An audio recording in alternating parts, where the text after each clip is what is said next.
Labrador, then Premier Brian Pickford stated, with a strong and united Canada.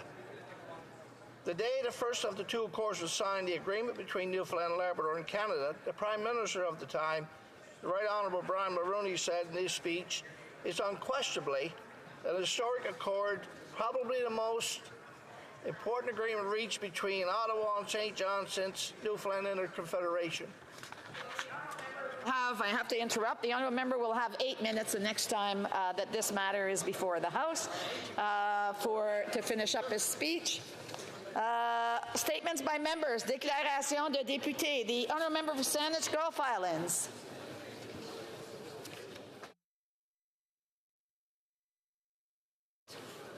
The honourable member for Saanich Gulf Islands. I'm not sure if she has her mic on. Is that the issue? No. Okay, she was just there 2 seconds ago, so I don't know if there was a glitch. I'll go to the honourable member for Thunder Bay, Rainy River. Mr. Speaker, I'm sad to be standing and acknowledging the passing of my friend Stan Stostromitsky. He grew up in the east end of what was then Fort William. He first became an elementary school teacher, then went back and got his PhD, and ended up teaching at Lakehead University in education. In 1992, he was elected to Parliament, where he sat until 2004. He loved this place. He was a proud parliamentarian. Stan also loved kids.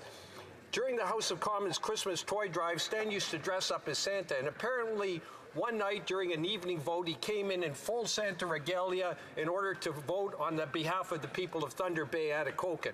That was the quintessential Stan, a guy who always had a glitter in his eye, always had a sense of duty for his country, and always put others before himself. Stan will be missed by very many people, but none more than his loving wife, Peggy, who is his soulmate, his 3 daughters, and 5 grandchildren.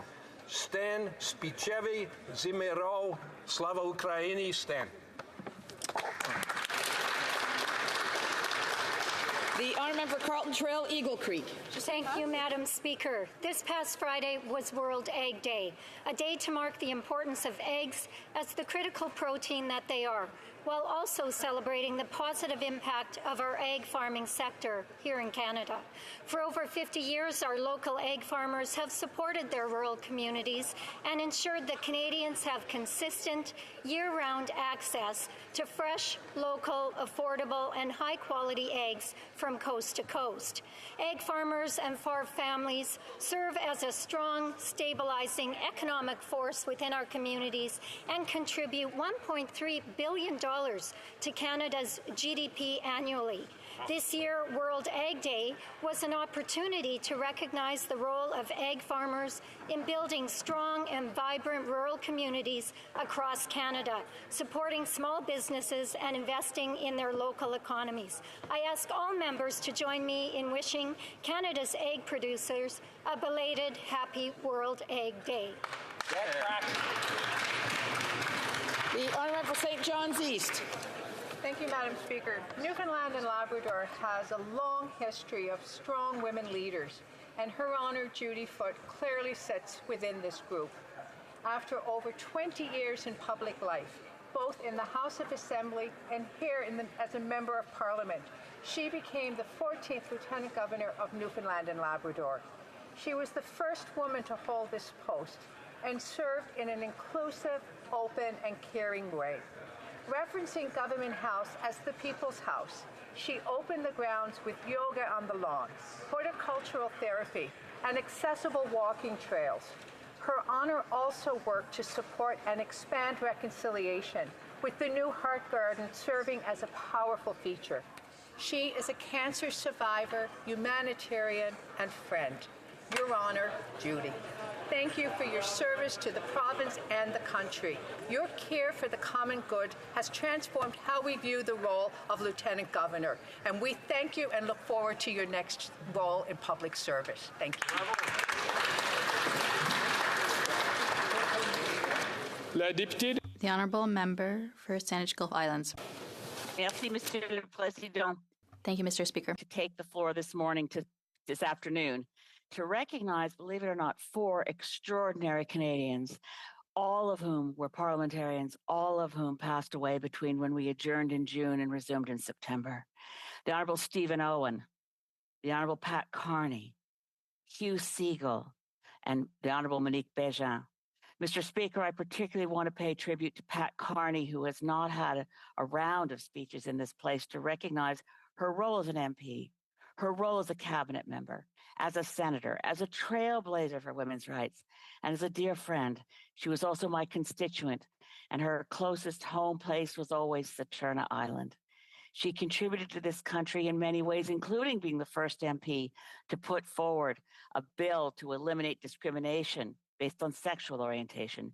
She fought for women's rights and opposed legislation that restrict abortion rights.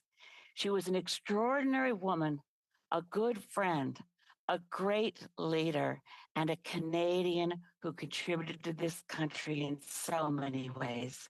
Thank you, Mr. Speaker. The Honourable Member for Salaberry-sur-Roi. Mr. Speaker, after a long battle with illness, producer Guy Latraverse, nicknamed the father of Quebec showbiz, passed away on Saturday. The unforgettable Saint-Jean on the Mountain in 1975, the mythical show Une fois cinq, the Diane Dufresne in a packed Olympic stadium, we owe them all to Guy Latraverse. We must also salute his courage in publicly addressing mental health issues, a man who had to deal with bipolar disorder all his life. In this area, as in so many others, he was a trailblazer. An assertive independentist, his first passion, as his sister Louise eloquently pointed out, was Quebec. Propelling our artists a little higher and a little further was his way of making Quebec shine. His contribution to our national pride is unparalleled.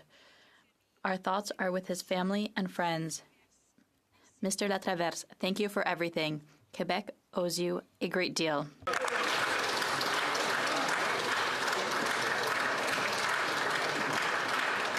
Le député de Whitby. Thank you, Mr. Speaker. Today is World Food Day, a day where we are reminded that we must work together to confront the issue of food insecurity here in Canada and around the world. With the rising cost of living, 24.6% of Ontario kids live in a food insecure household, a sharp increase from last year. Whether breakfast or lunch, healthy school meals play a vital role in alleviating household food insecurity and providing the essential nourishment for children's growth and development. Last Wednesday, the Minister of Families, Children and Social Development and I held a productive meeting with almost 30 MPs from 4 political parties.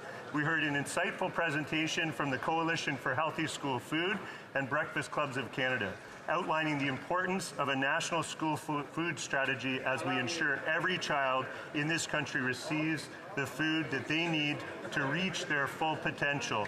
Thank you to all the participants for your continuing support and advocacy.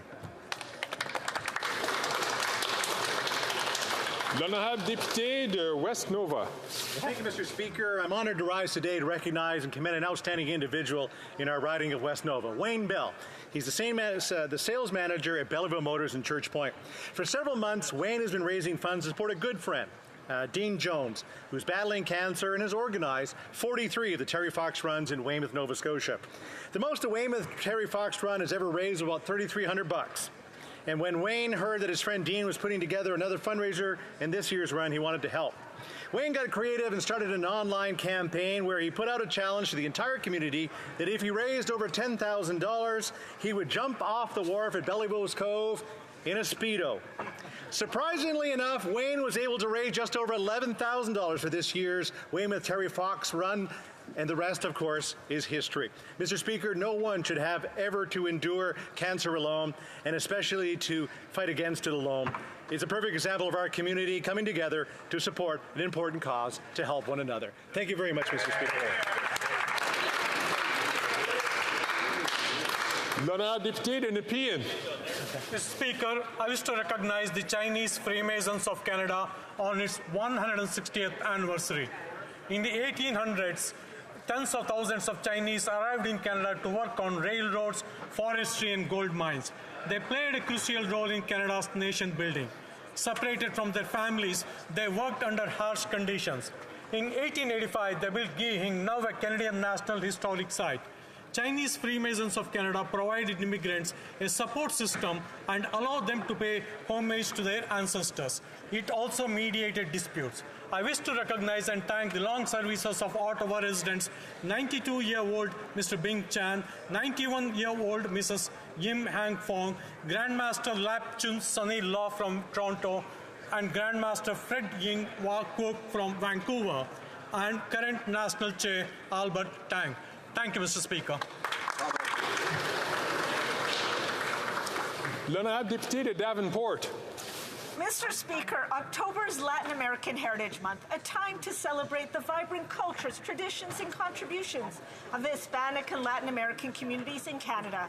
Over 1 million Hispanic and Latin Americans coming from more than 20 countries now call Canada their home. They come from many different countries, but they are one community. At the beginning of the month, I had the chance to walk in the downtown Toronto Latin Parade and Fall Fiesta, and you could see the rhythm, the colors, the alegria, as well as the diversity of the community out in full force. So this month, I invite everyone to celebrate the music, literature, food, and culture of Hispanic and Latin American Canadians, and let's also take a moment to appreciate their extraordinary contributions to our country. We are a better and stronger country because of it. Viva los Latinos y los Hispanos en Canada. Viva! All right. L'honorable député de York Simcoe. Mr. Speaker, small businesses are the cornerstone of our communities. They're the supporters of local sports teams, small town fairs, and charities.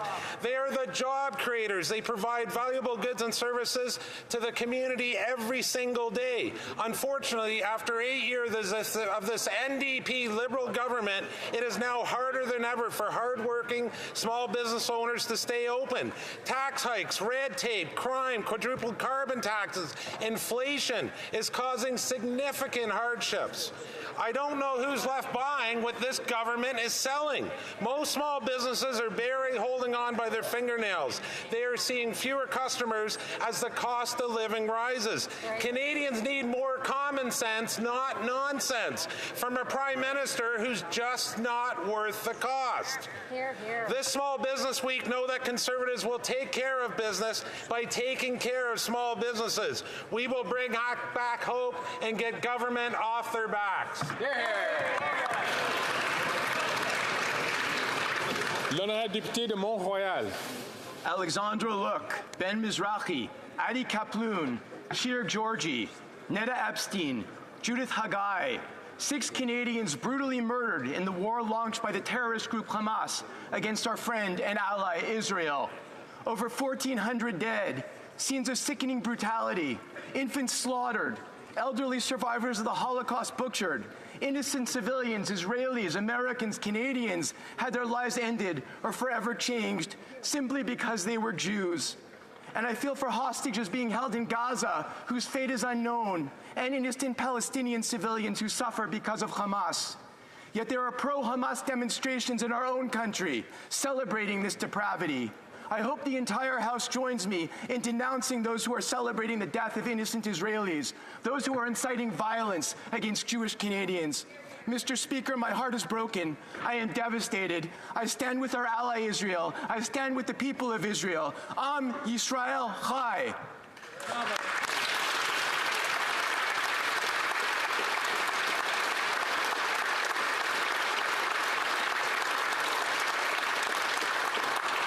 The Honourable Member for Sarnia-Lambton. Mr. Speaker, the Prime Minister said he'd get grocery prices down before Thanksgiving. Well, the turkey has come and gone, and grocery prices are not down. Another broken promise from a Prime Minister who is not worth the cost. Maybe he was talking about American Thanksgiving. Well, I can tell you, Mr. Speaker, putting together a committee of Liberals to recommend how to bring down prices is a wasted effort. They have no plan. After 8 years of this NDP Liberal government, Canadians are out of money, and this government is out of ideas. Our Conservative leader will axe the tax and the second carbon tax and the tax on the tax and the tariffs on Canadian farmers and cut the regulations that are adding costs to the food chain. Conservatives know how to talk turkey, Mr. Speaker, and Canadians need the hope that we are bringing.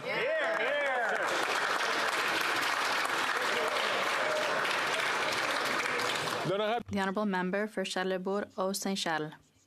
Mr. Speaker, Hamas launched a number of terrorist attacks against Israel last week, taking hostage numerous people. They have raped women, decapitated babies, and tried to kill as many Jews as possible. Israel has been told to stop defending itself by Iran, and they've said war could spread. Iran wants Israel to just accept the murder of its own people, that they do nothing and say nothing. Israel has a right to defend itself against these attacks. Conservatives condemn unequivocally the invasion of Israel by Hamas terrorists. I find it odious that anybody in Canada or elsewhere would support Hamas, knowing that at least 5 Canadians have been killed, including Alexandre Luc of Montreal. There is no place in Canada for the glorification of terrorism. No money from Canadian taxpayers should support terrorism. We need to bring back common sense. Thank you, Mr. Speaker.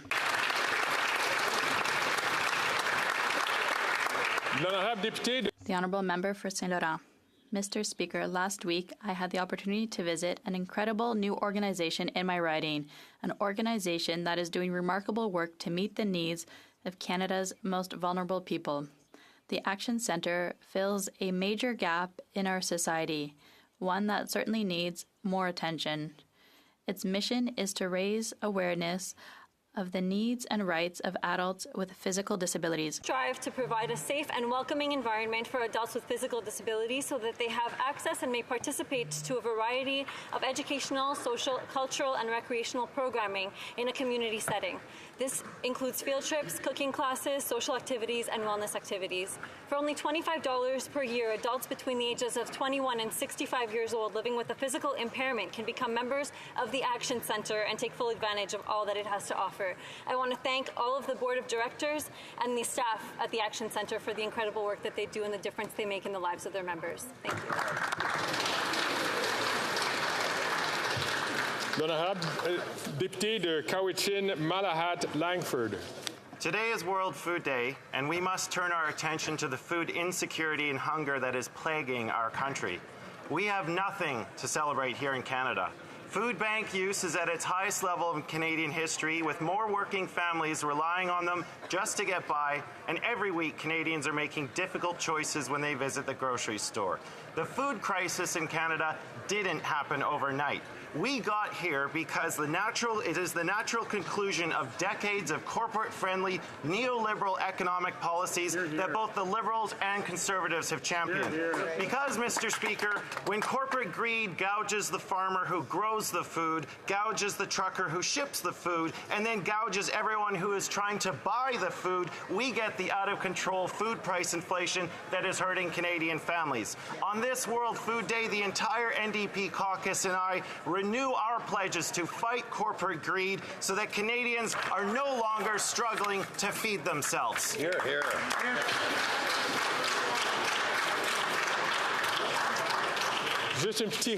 Just a little reminder to members, please keep your voices quiet because I have a hard time hearing members who are far from me here in the House. The Honourable Member for Belleuil-Chambly. Mr. Speaker, if you pay close attention, you'll hear the footsteps of a giant walking towards the stars. Hubert Reeves passed away on Friday at the age of 91. An astrophysicist, as well as an outstanding communicator, Hubert Reeves left his mark on Quebecers as a professor and researcher, but also as a passionate lover of science. In a career spanning from 1960 to the turn of the millennium, Hubert Reeves taught at the most prestigious faculties in Quebec, Europe, and the United States. He advised NASA and headed France's National Center on Scientific Research. He also wrote, notably in the 1980s, with must-reads such as Patience dans l'Azur. Above all, he passed on his wonder of space to so many Quebecers, including yours truly. It was Hubert Reeves who, when I was very young, sparked my passion for science magazines, which I accumulate more than I manage to read or understand, and for astrophysics. On behalf of the Bloc Québécois, I offer my deepest condolences to his family and friends and to all of Quebec. All of Quebec mourns the loss of a genius who has gone back to talk to the stars.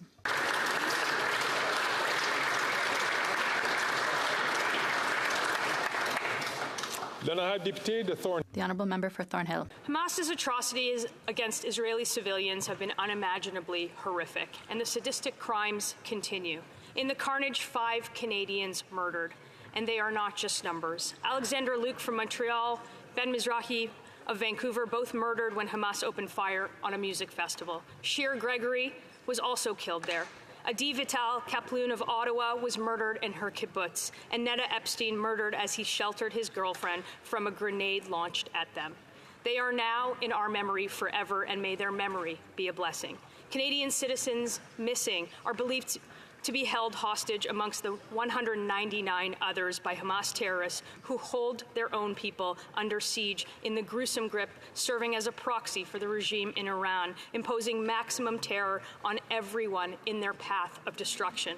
Amongst the missing, believed to be held, Vivian Silver, Judith Weinstein, and Tiferet Lapidot, daughter of our own citizens. Their fate unknown. Canada could do more, and they must do more. Demand their release again and again, and we pray for their fate and their safe return.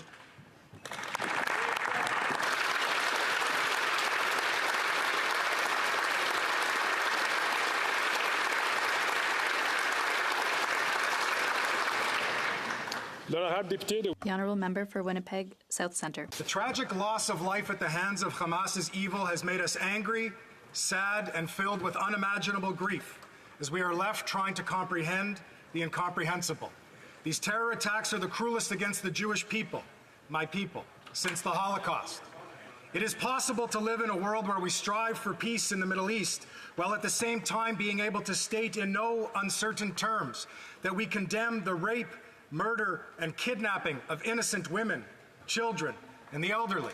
And we must be able to say this without the word "but" inserted to serve as the catalyst for some moral justification. There is no morality to be found in what they have done. Even the lives of people whose interests Hamas claims to represent mean nothing in their pursuit of hatred and the eradication of the Jewish people. There is no question that we must uphold the value of all human life and extend to one another a sense of kindness and dignity as we struggle together in the days ahead. Thank you, Mr. Speaker.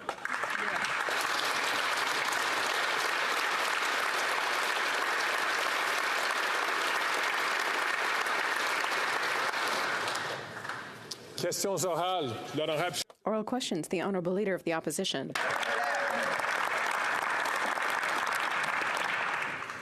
Monsieur le Président, après...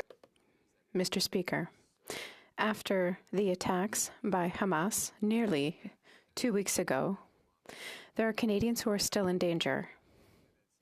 4,000 Canadians are looking for help from the federal government to get out of Israel. About 300 Canadians are trying to leave Gaza. And between 40,000 and 70,000 Canadians are in Lebanon.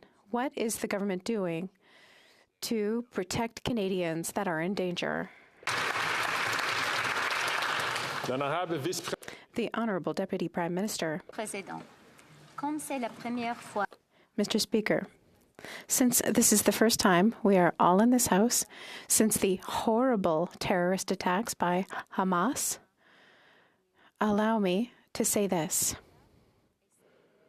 Canada is with the State of Israel and the Israeli people.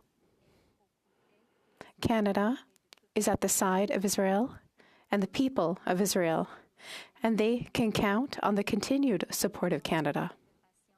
We demand the immediate liberation of all hostages and unequivocally condemn the terrorist attacks done by Hamas.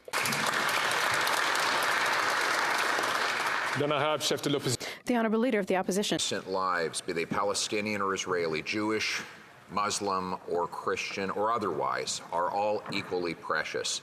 Countless of those lives have been lost or put in danger as a direct result of the sadistic attacks of Hamas. And that was the purpose of those attacks, to exact maximum damage on both Israelis and Palestinians and thwart any attempt for peace. We know that the regime in Iran was behind these attacks.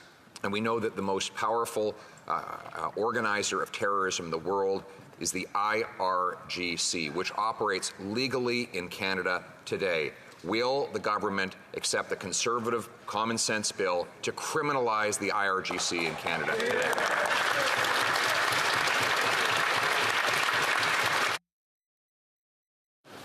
L'honorable Vice-Premier Ministre. The Honourable Deputy Prime Minister. Mr. Speaker, this is the first time we are all present in this House since these horrific terrorist attacks by Hamas on the State of Israel and the Israeli people.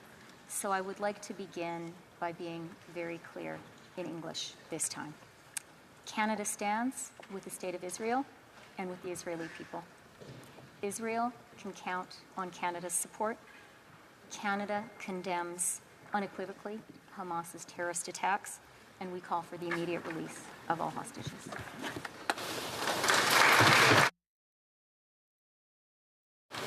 L'honorable Chef de l'Opposition. The Honourable Leader of the Opposition. Last fall, the Finance Minister promised a balanced budget within 6 years. Last spring, she broke that promise and said that we'd have a balanced budget. Never.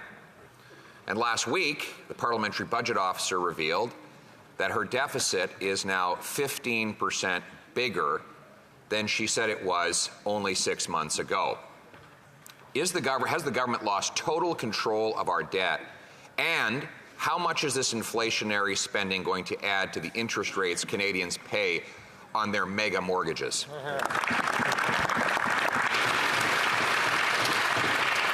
L'honorable Vice-Premier Ministre. The Honourable Deputy Prime Minister.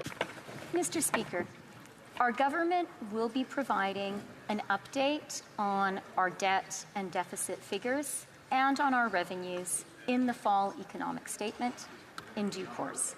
When it comes to Canada's fiscal position, let me also be very, very clear.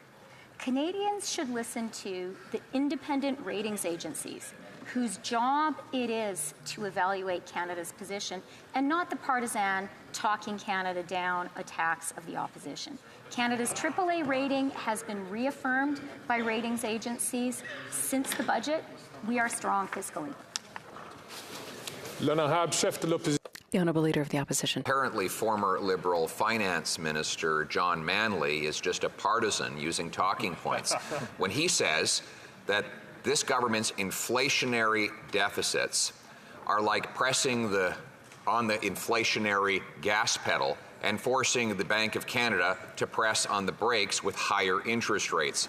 Canadian families have the highest debt load of any country in the G7, and those debts are colliding with the rates that this government is driving up. Will the Finance Minister cancel their inflationary deficits, balance the budget to bring down interest rates and inflation, or will she admit that she's just not worth the cost?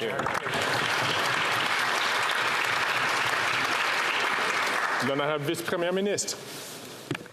Mr. Speaker, let me again bring some independent, non-partisan facts to this conversation. It is the job of the ratings agencies to determine the fiscal sustainability of every country's fiscal position. And ratings agencies have reaffirmed Canada's AAA rating. And you know why they did that, Mr. Speaker? Because we have the lowest deficit in the G7. And because, Mr. Speaker, we have the lowest debt to GDP ratio in the G7. We believe in fiscal responsibility, Mr. Speaker, and the numbers show it. The Honourable Leader of the Opposition. Nonpartisan voice that I'm interested in is the shipyard worker in Vancouver who told me that his mortgage payment has now risen to $7,500 a month. $7,500 a month for a shipyard worker and a middle-class family. That proves that this Prime Minister, after 8 years, is not worth the cost of mortgage payments. According to John Manley, Liberal Finance Minister, their deficits are driving up interest rates on the back of mortgage holders. Will she reverse these deficits so that we can bring down inflation and interest rates before the shipyard worker and millions of Canadians lose their homes?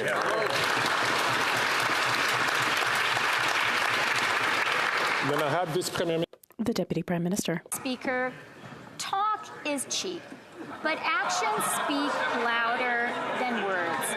If these Conservatives act actually believed in supporting Canadians during the housing crisis, they would be supporting Bill C-56. Right. This includes a critical measure lifting the GST on all new rental construction that will get more homes built faster. The Conservatives should actually act in the interests of Canadians and not continuing to parrot their talking points, Mr. Speaker. The Honourable Member for Belleuil-Chambly.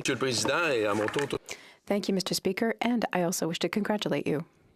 The United States created a group of 5 powers, including Germany, Italy, the United Kingdom, and France, to speak with a stronger voice in the face of the crisis that the entire world is facing, which is centered on Gaza. Canada, disappointingly, was not invited to participate in spite of the importance of the Jewish community here in Canada. Did the government ask to be part of this group?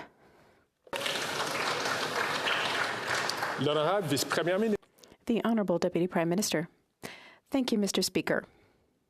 Mr. Speaker, Canada is an important member of NATO, the G7, and last week I went to Morocco and the Ministers of Finance for the G7. This was the first in-person group of G7 ministers confirmed our support for the State of Israel, the people of Israel, and together we condemned the terrorist attacks led by Hamas.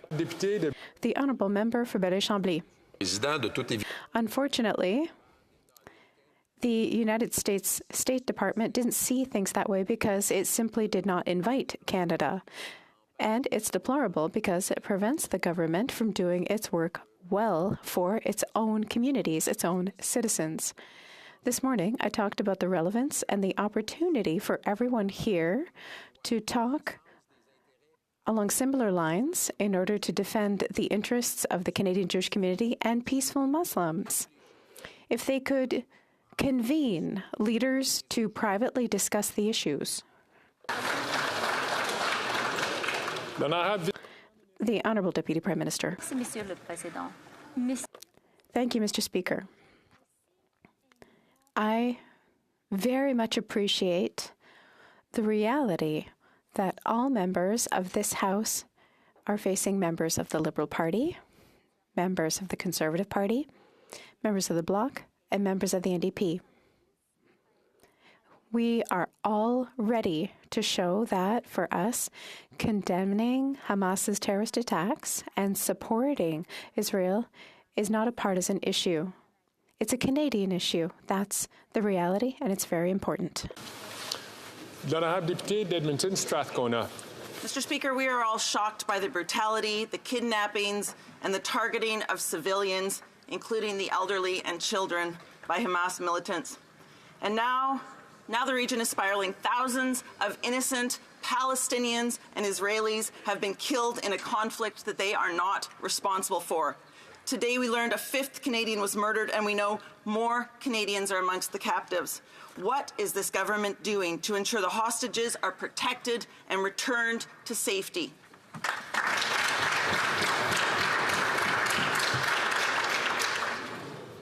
The Honourable Deputy Prime Minister. Thank you very much, Mr. Speaker, and I am glad to also hear the honourable colleague from the NDP be clear in her condemnation of these terrorist attacks. It is very important to show that this is not a partisan issue for Canada.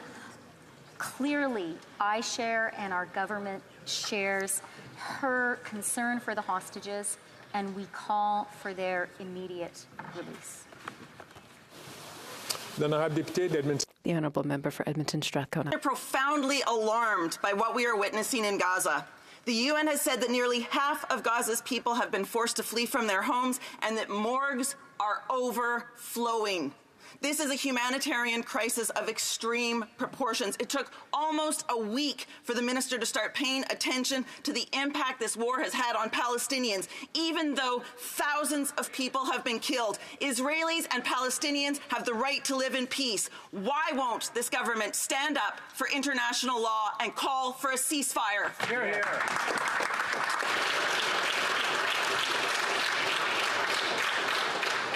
Vice-Première Ministre. The Honourable Deputy Prime Minister.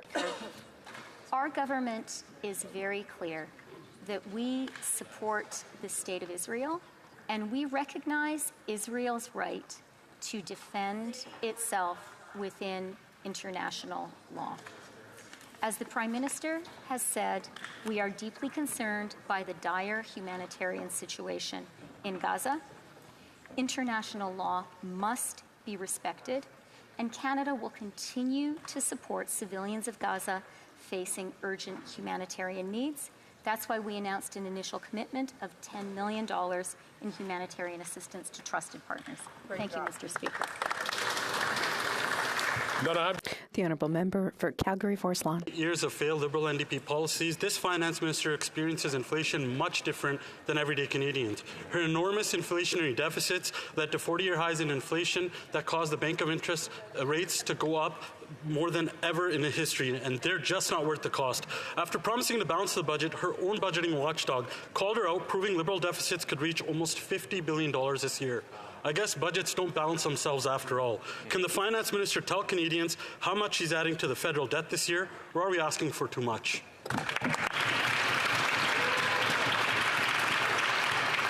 Vice-Première Ministre et Ministre des Finances. Mr. Speaker, our government will provide an update on the fiscal picture, both expenses and revenues, in the fall economic update in due course. But let me be clear, Mr. Speaker, because I do not want Canadians to be misled by alarmist, partisan talking points from the opposition.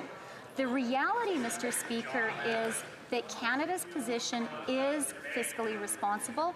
We have the lowest debt and deficit in the G7, and our AAA rating has been reaffirmed by our ratings agencies. Good job.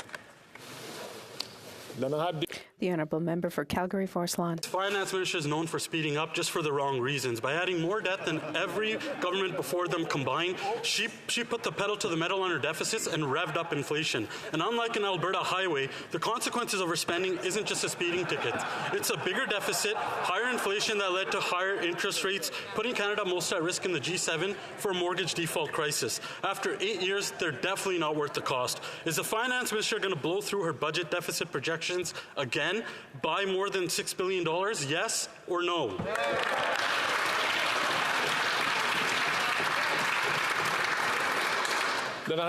The Honourable Deputy Prime Minister and Minister of Finance.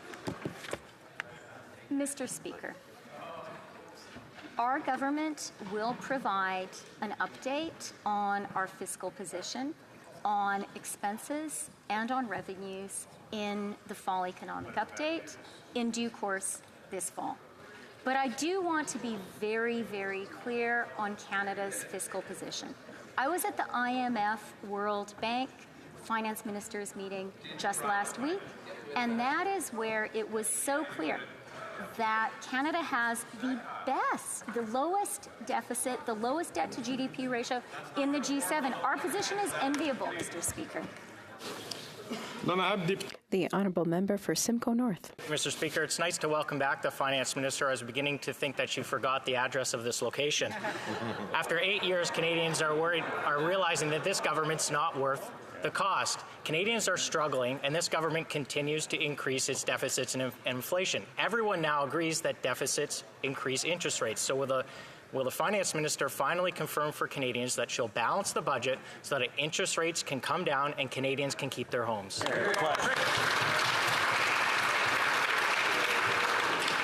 I'd like to remind members that we are not to make an indirect or direct relationship to whether the presence of the members in this House or not.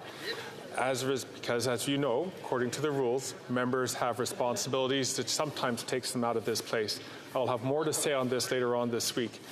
The Honourable Deputy Prime Minister and Minister of Finance. Thank you for for that important comment, Mr. Speaker, but I am happy to confirm that I was not in the House of Commons last week. In fact, none of us were, because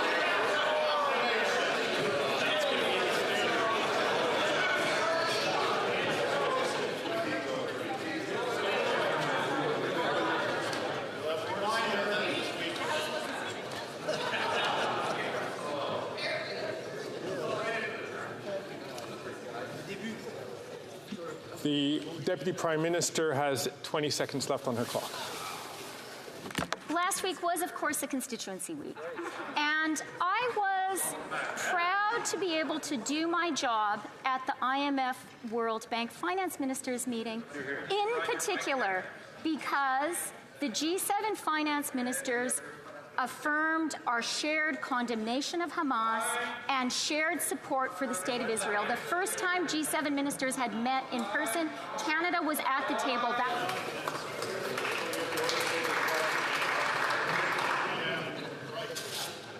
Again, I'd like to remind members that I'm quite well aware of the times that members have to ask and to answer questions. The honourable member from Simcoe North. Mr. Speaker, while households are dealing with higher interest rates, taxpayers are now on a bigger hook. That's because interest on the debt is going up. The government projected just a few months ago that it'll spend $44 billion on debt servicing costs this year, but that assumed that interest rates would go down. Instead, interest rates have gone up. So will the Minister of Finance finally tell Canadians how much they're now on the hook for higher debt servicing costs because interest rates haven't come down?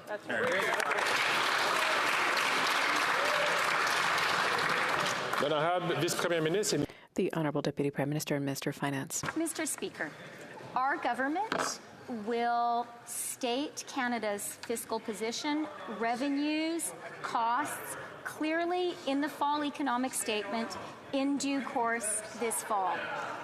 What the opposition clearly doesn't know or doesn't want to admit is that Canada's fiscal position is responsible, indeed is enviable, compared to our peer countries.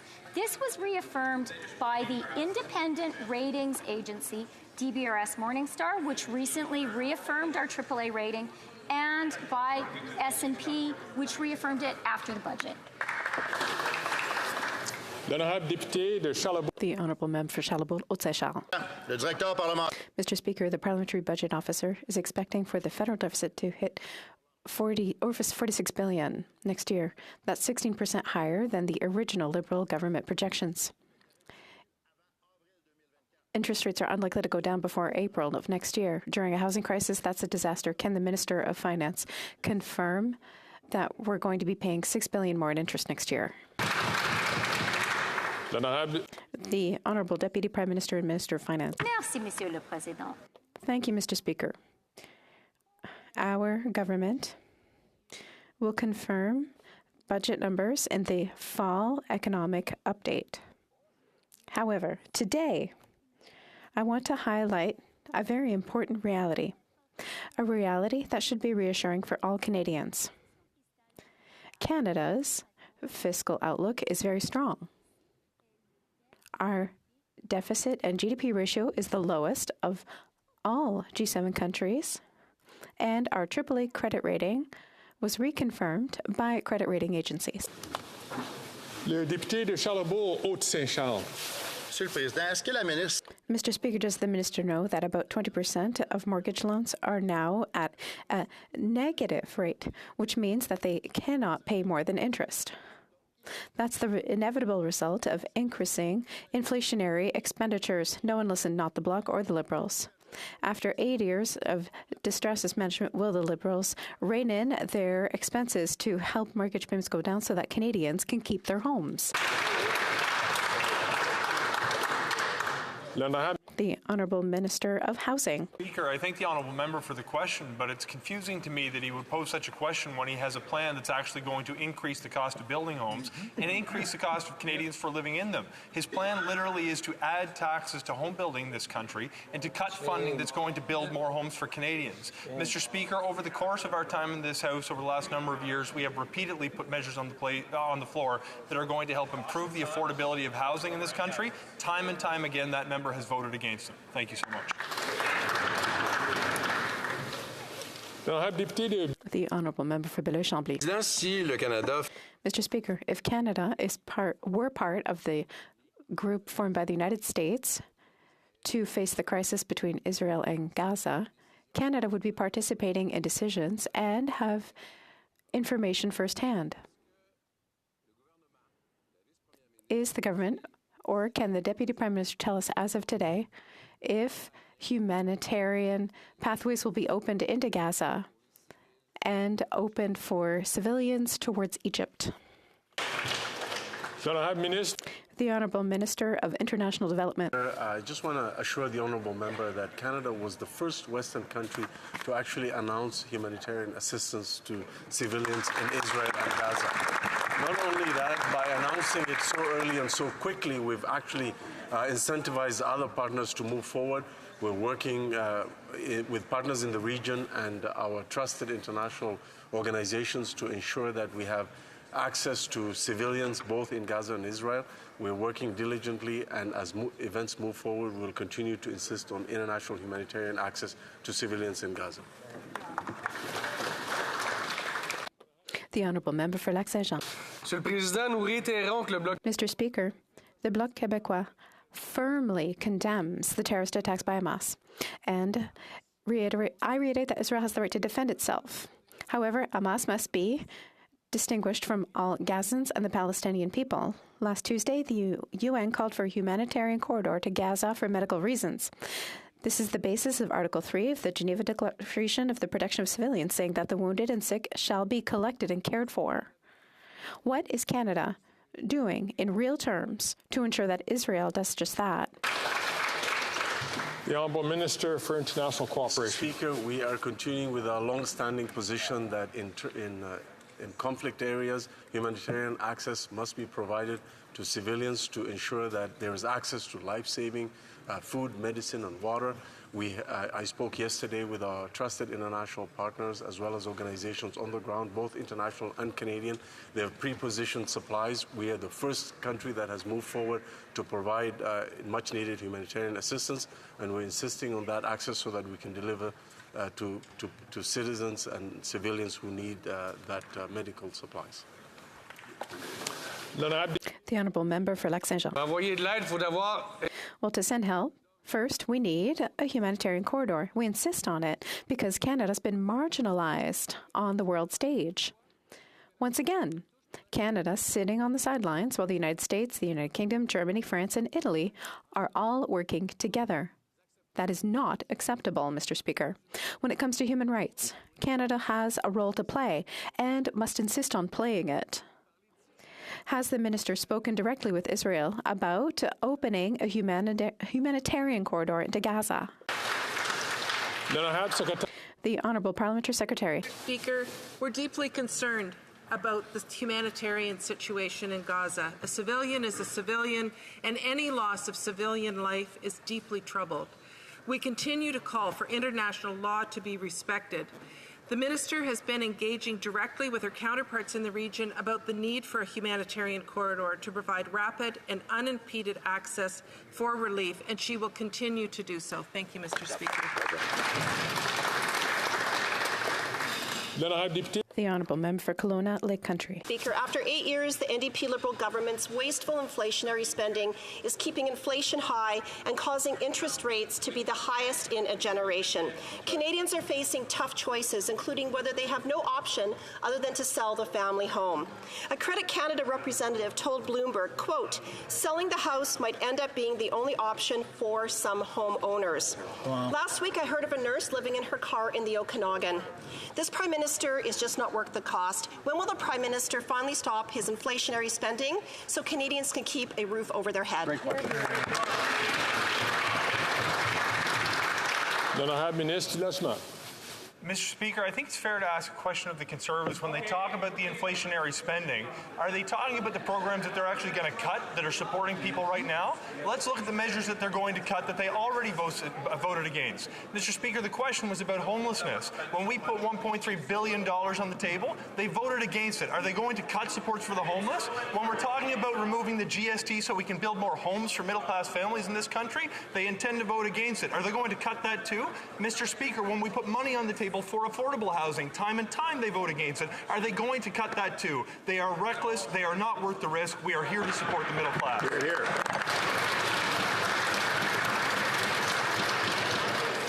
L'honorable député de...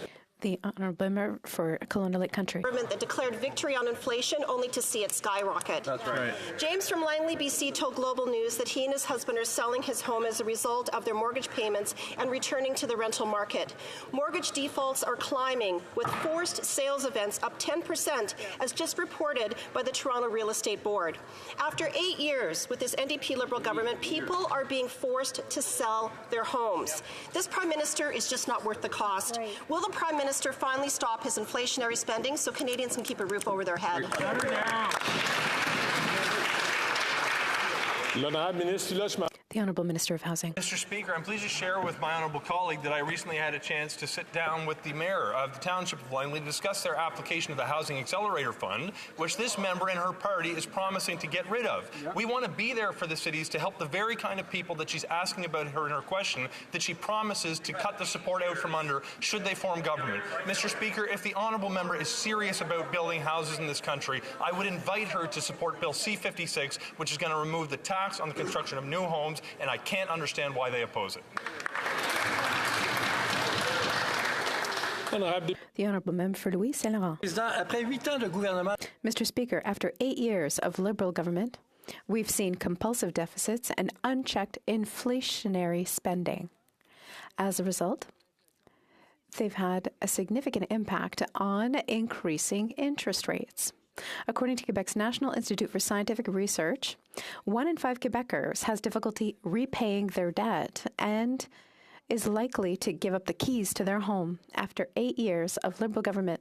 Will this government finally understand that managing things irresponsibly is expensive for Quebecers and all Canadians? Then I have the Honourable Deputy Prime Minister and Minister of Finance. Monsieur le Président. Mr. Speaker, we've just heard partisan arguments, but let me give you some facts. Canada's position is responsible. We have a AAA credit rating, and that was reconfirmed by credit agencies. We have the lowest debt-to-GDP ratio in the G7. But if the Conservatives want to help us with the housing crisis, they need to support our legislation, C-56. That's the reality. L'honorable député de Vancouver, Kingsway. Millions of Canadians are going without their prescription medications because they can't afford them. Thousands die as a result. Universal public pharmacare will cover everyone and save us billions of dollars. Yep. This weekend, NDP members sent a clear message to deliver it. Now, the Liberals themselves promised public pharmacare 26 years ago, and their own convention delegates voted for it in 2016, 2018, and 2021. Will the Liberals keep their word and finally deliver the public pharmacare that Canadians need and want? Yes.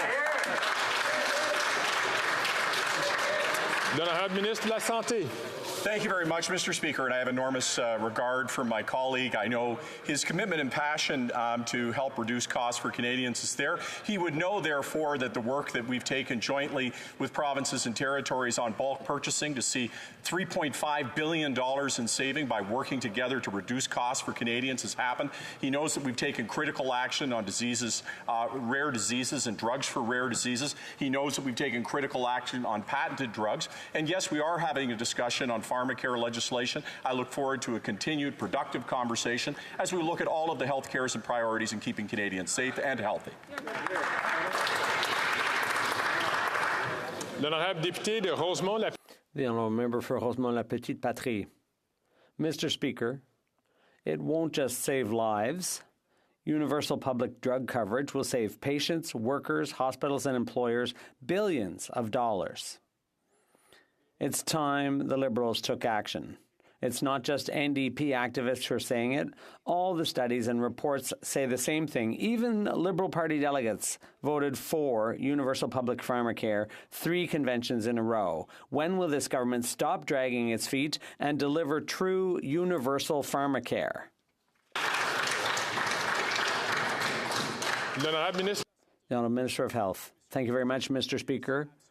And one thing is clear, we need to bring down costs for drugs all across the country, and that's the action our government is taking.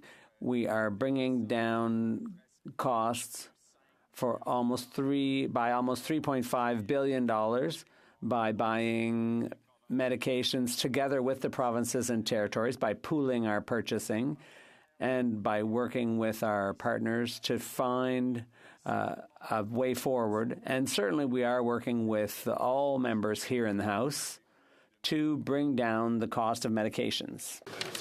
Honorable Député de Hamilton East, Stony Creek.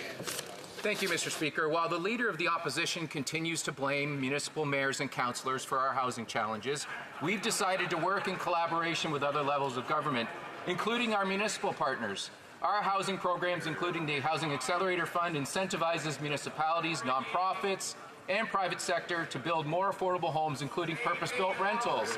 Can the Minister of Housing and Infrastructure please share with the House the importance of working in partnership with other levels of government and other housing stakeholders?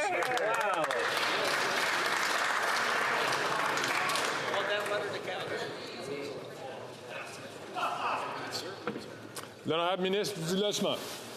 Mr. Speaker, let me take this opportunity to thank my honourable colleague for his advocacy as the chair of our Housing Caucus for policies that will help change the way that cities in this country build home. What's more, Mr. Speaker, my honourable colleague made an announcement last week on behalf of the federal government that we will be announcing more than $93 million in his city that's going to lead over the next 3 years to the construction of more than 2,600 homes and nearly 9,000 over the next decade. Mr. Speaker, we are going to require that cities build homes closer to transit, closer to post-secondary institutions, and I look forward to continuing my cooperation with that member so we see more homes built in the city of Hamilton.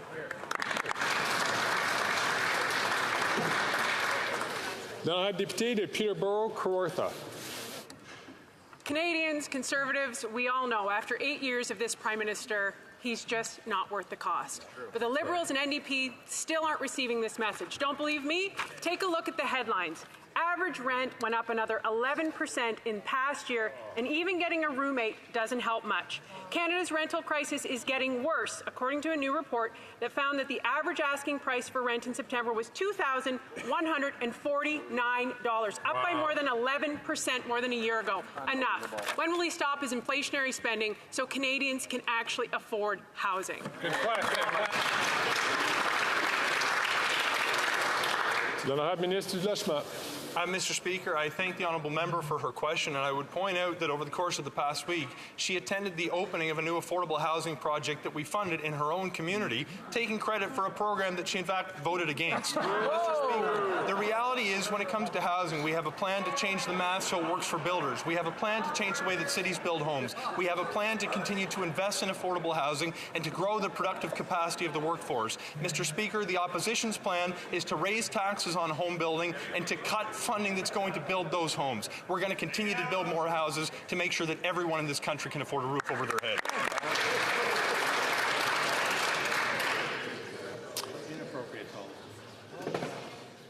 L'Honorable Député de Peterborough, Kawartha. After 8 years of this Prime Minister, Canadians can't afford a house, and that's the reality. And we will continue to vote against inflationary spending that is driving up household debt. Canadians are paying more on the interest of their debt. They cannot afford a home. This is from Vicky, my single 30-plus daughter and 2 grandkids just moved in because she could no longer afford her $2,500 plus rent. She had to give up her job to move back into town with me. So I'm basically supporting all 3. So yeah, when will they learn how to manage money, decide about monetary policy, and actually build homes, not bureaucracy?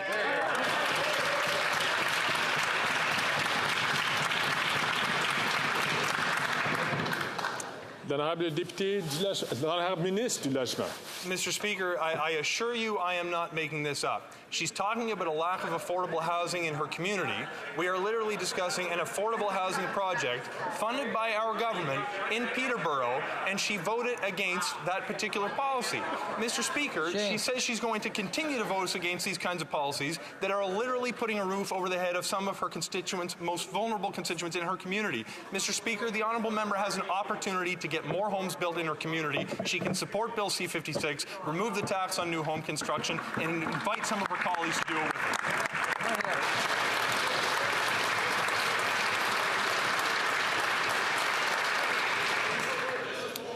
L'honorable député de Charles Wood, St. James, Assiniboia. After 8 years of this NDP Liberal government, $500 million in inflationary deficits have fueled 40-year inflation highs, causing the Bank of Canada to raise interest rates. In the midst of a housing crisis, mortgage defaults and forced home sales are on the rise. People are losing their homes. This Prime Minister is just not worth the cost. Will the Prime Minister finally put an end to his inflationary spending so that Canadians can keep a roof over their head?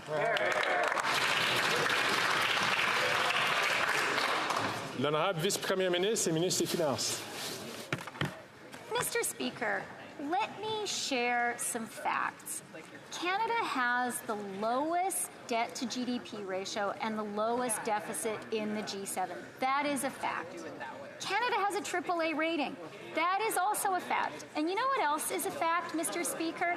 The opposition, which claims to care about the housing challenges Canadians face, is blocking Bill C-56, which experts across the country say is essential to get more rental homes built. That is sheer, utter hypocrisy, Mr. Speaker.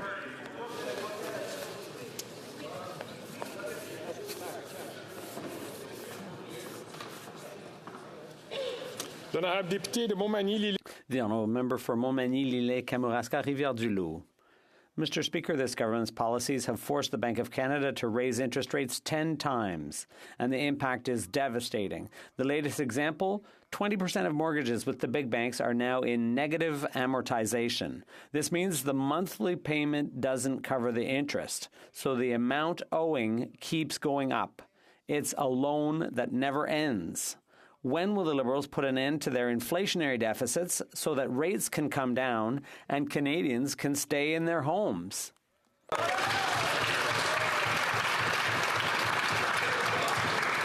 L'honorable ministre. The Honourable Minister. Thank you, Mr. Speaker, and I'd like to thank my colleague for his question. I'm looking forward to the day where the Conservative Party opposite will finally vote in favor of things that will do precisely what people need to help keep the roofs over their heads. And I hope, Mr. Speaker, that they will vote in favor of what the construction professionals and the Federation of Municipalities have said. They're delighted that we've cut the GST on the construction of new homes. L'honorable député. The honourable member for Rivière-des-Mille. Mr. Speaker, based on an online consultation, the federal government has tossed out the Quebec winners of a competition to design a monument to the mission in Afghanistan. Well, the experts at Léger have studied that consultation, and they say the approach was not scientific. According to Léger, the results cannot be interpreted as the opinion of members of the armed forces. Any use of these data generalized to the public is faulty. Mr. Speaker, the basis for eliminating the Quebec bid was faulty. Will they give the contract to the Dow team? The Honourable Minister. Thank you very much, Mr. Speaker, and I'd like to thank my honourable colleague for his question. Mr. Speaker, I think we all agree on the importance of our veterans, and that's why the department conducted a poll. Over 10,000 Canadians answered the poll, and most of them were veterans. And the concept that was selected was by Stimson And people felt that that better reflected the sacrifice and the bravery of our veterans. Mr. Speaker, we will always support our veterans, and that's why we chose the winning concept. The Honourable Member for Rivière-des-Mille-Îles. Mr. Speaker, this is from Léger, the leading experts on polls. They say the federal government's poll is not scientific and that the results are not reliable. Even Louise Arbour, former Supreme Court Justice, had to come out on Thursday to ask the federal government to play by their own rules. It's come to this, Mr. Speaker. There's a limit how far you can go to shut Quebec out. Will the government follow its own rules, listen to Justice Arbour, and award the contract to the Dow team? The Honourable Minister of Veterans. Thank you very much, Mr. Speaker. And again, I'd like to thank my colleague for his question, and I look forward to working with him on the Veterans Affairs Committee. All members here recognize the importance of our veterans, and that's why we conducted the poll. And the vast majority of respondents were included veterans and their family members. And they felt that the design we chose best reflected the sacrifice and the bravery of our veterans. Mr. Speaker, I have a question for my honourable colleague. Does he want us to ignore the expressed wishes of our veterans? The Honourable Member for Foothills. Years of inflationary spending and carbon taxes, food prices have skyrocketed, and many Canadians had empty tables at Thanksgiving. This is because of broken Liberal promises and a Liberal-made financial crisis. Canadian grocery CEOs did not commit to meet the Liberals' lower food prices by Thanksgiving. Now, as a result, many Canadians can't afford to feed their families, a quarter are skipping meals, and millions of Canadians had to rely on food banks for their Thanksgiving dinner. This Prime Minister is not worth the cost. Will the Prime Minister end his inflationary spending so Canadians can afford to feed their families?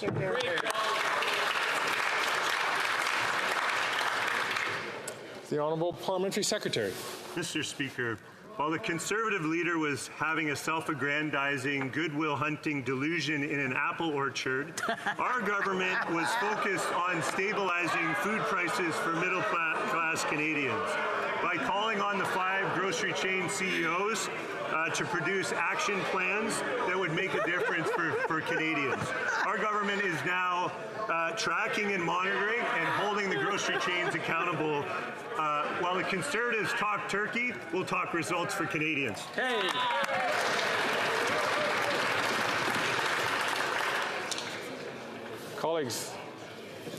Colleagues, I saw that the member from Foothills had difficulty hearing the answer to the question that he had asked. I asked that we try to keep it down. And to all members, I ask that they please use comment which will not cause disturbance in the House. The honourable member from Foothills. Broken Liberal promises and Liberals making light of the food crisis does not put food on the table. Many Canadians are starving because of the Liberals' broken promise to lower food prices by Thanksgiving. That is not what happened. Food prices are up 7% over last year. Now, the Prime Minister promised to lower food prices by Thanksgiving dinner. He failed. Another broken promise. So will the Prime Minister promise to lower his out-of-control spending so Canadians can afford a Christmas dinner, or will that be another promise broken?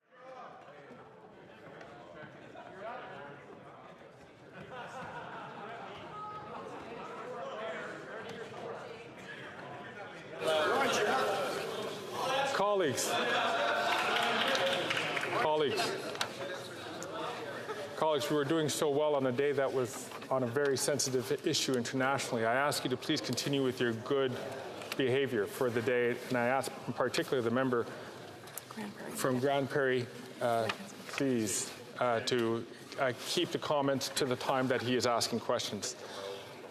The Honourable Minister. Thank you, Mr. Speaker. And on this side of the House, we continue to do the hard work to ensure that Canadian families are supported. Just look to our investment to create a nationwide system of early learning and childcare. Or look to our Canada Child Benefit.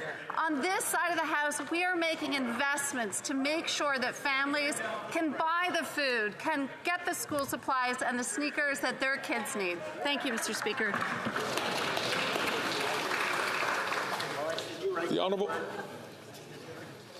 The honourable member from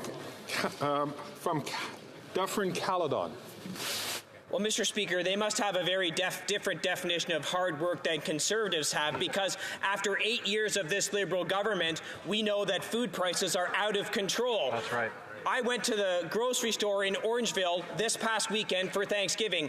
A loaf of Wonder Bread was $4.40.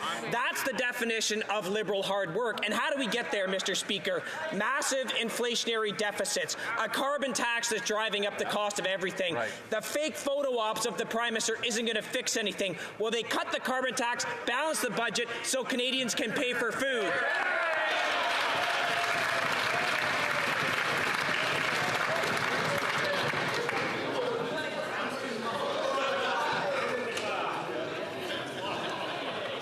The Honourable Parliamentary Secretary. Mr. Speaker, our government is fighting for Canadians on affordability every step of the way. We're fully seized with addressing the affordability challenges that Canadians are facing by calling in the top 5 grocery CEOs to work with us to stabilize food prices. Conservatives can call this a photo op. I think calling decisive action for Canadians on affordability a photo op says more about them than it does about us, Mr. Speaker. Regardless of the Conservatives' attacks, we'll stay focused on the pressing needs of Canadians.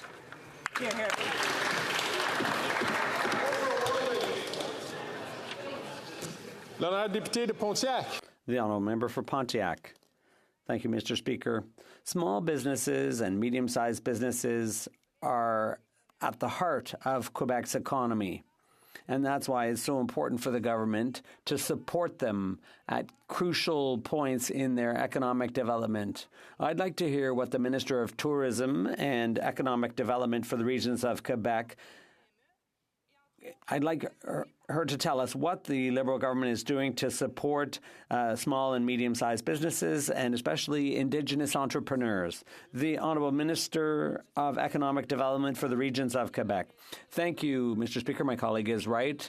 Our government has been supporting women-led and particularly Indigenous-led businesses. We announced funding of $100,000 for a company in Gatineau. It was founded by 2 brilliant women, Krisha and Melanie, and they celebrate the diversity and richness of Indigenous cultures. We celebrate their success, and we're there to support them. Happy Small Business Week. The honourable member for Edmonton Millwoods. Prime Minister's gatekeeping, anti-pipeline, anti-resource development policies, hundreds of billions of dollars of project investments have fled Canada and taken countless powerful paychecks away from Canadian workers. These Liberals just aren't worth the cost. Conservatives warned the Liberals that their plans to steamroll provinces by giving themselves unprecedented powers over provincial infrastructure, industry, natural resources through their No More Pipelines bill, Bill C-69, was unconstitutional. Will they repeal Bill C-69 now that the Supreme Court has ruled it unconstitutional? Yes or no?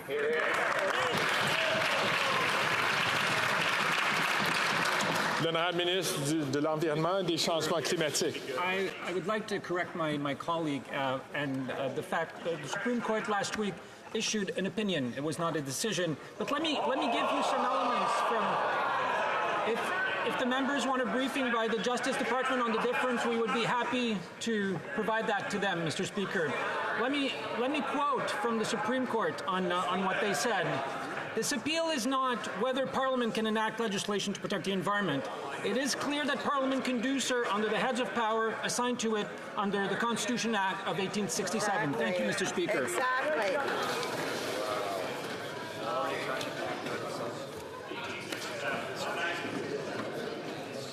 L'honorable député de Brant.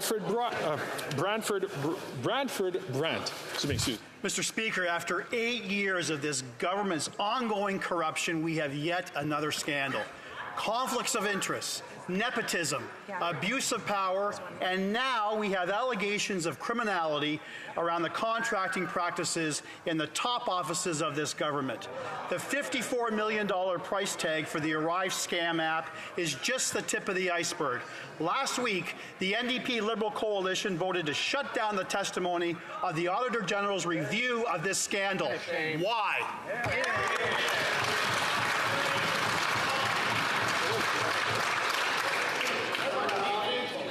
Mr. Speaker, my honourable colleague knows very well that committees make their own decisions in terms of the work they want to do.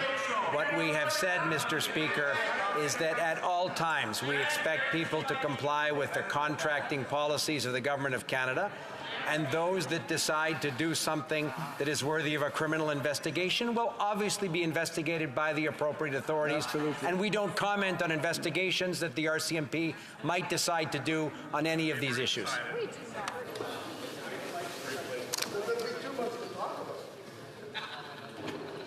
L'honorable député de Mégantic-les. The honourable member for Mégantic-l'Érable. Mr. Speaker, after 8 years of Liberal management, it's scandal upon scandal. We've just learned the RCMP has opened a criminal investigation into ArriveCan, which cost Canadians $54 million for nothing. It was a Montreal firm, Bottler, who sounded the alarm. For one contract, a senior Liberal government official strongly recommended that Bottler work with the same ArriveCan firm, GC Strategies, a two-person firm with no office and no computer expertise. Bottler identified what looks an awful lot like an organized system of collusion. After 8 years of turning a blind eye, will the Liberals tell us who's getting richer at our expense when it comes to awarding contracts? Wayne?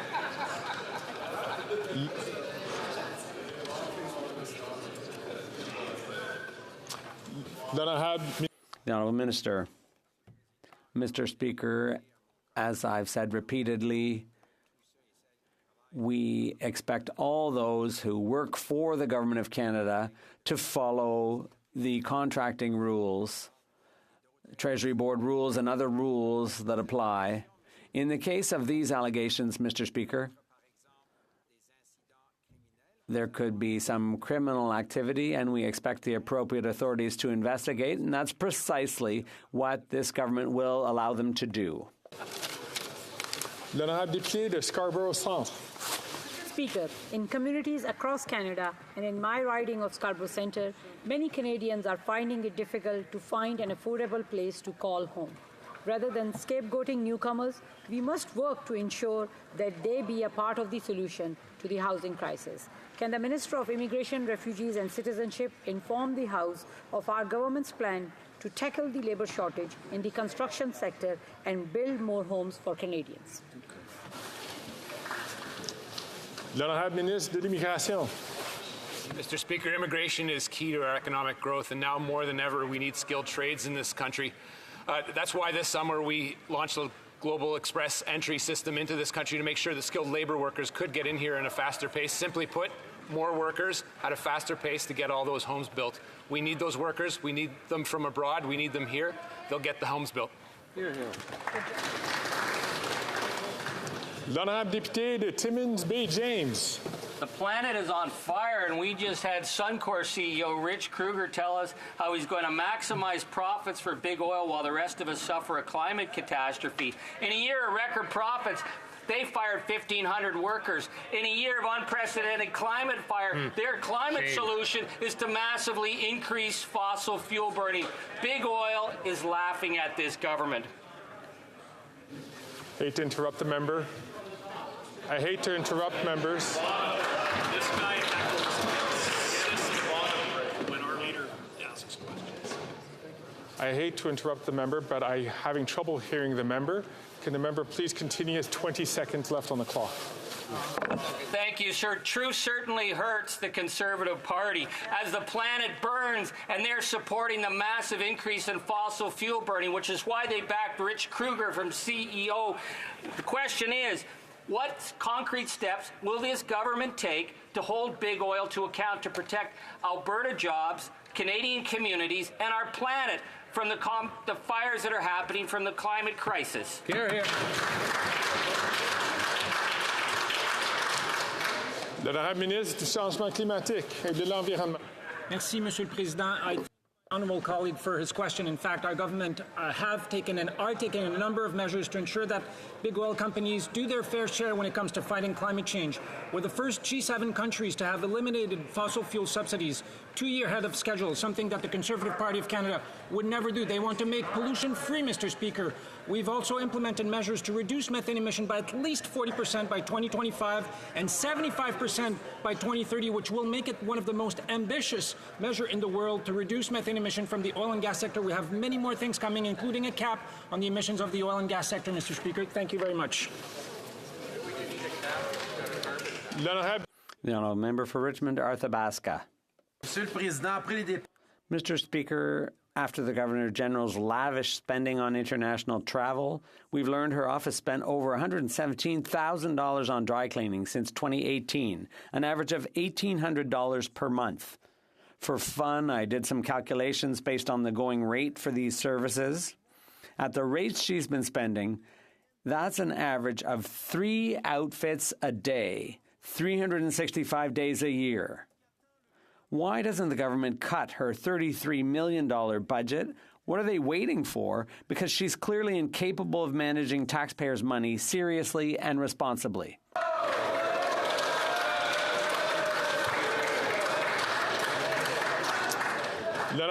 The Honourable Minister of Canadian Heritage. Mr. Speaker, the Governor-General has done important work for Canada. Obviously, we expect every dollar she spends to be done in a rigorous and conscientious way. Thank you. Well, this brings to the end of question period. I understand there's going to be a number of points of order. I'd first like to recognize the honourable member from Sherwood Park, Fort Saskatchewan, on a point of order. Thank you, Mr. Speaker. In light of recent events, we've sought agreement from other parties, and I hope you will find unanimous consent for the following: that notwithstanding any standing order or usual practice of the House, Bill C-350, the Combating Torture and Terrorism Act, be deemed read a second time and referred to the Standing Committee on Foreign Affairs and International Development.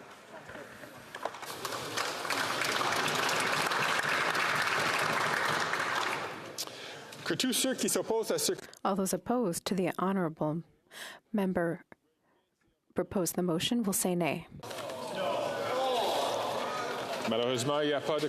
Unfortunately, there is no unanimous consent.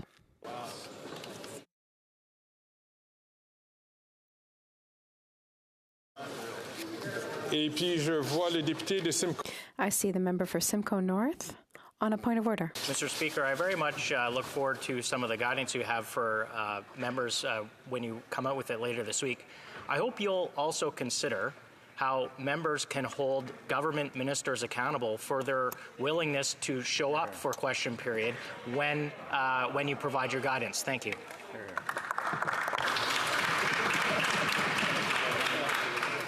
I thank the member for his suggestion. It's not a point of order, but I will take it into consideration.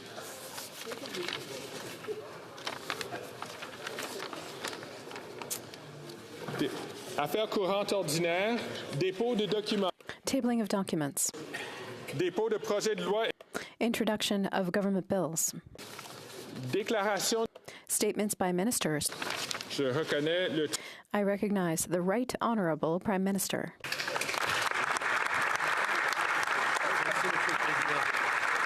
Thank you, Mr. Speaker. Today I rise to speak about the conflict in Israel, Gaza, and the West Bank. Over a week ago, Canadians awoke to horrifying images coming out of Israel after the terrorist organization Hamas launched an attack of unspeakable brutality.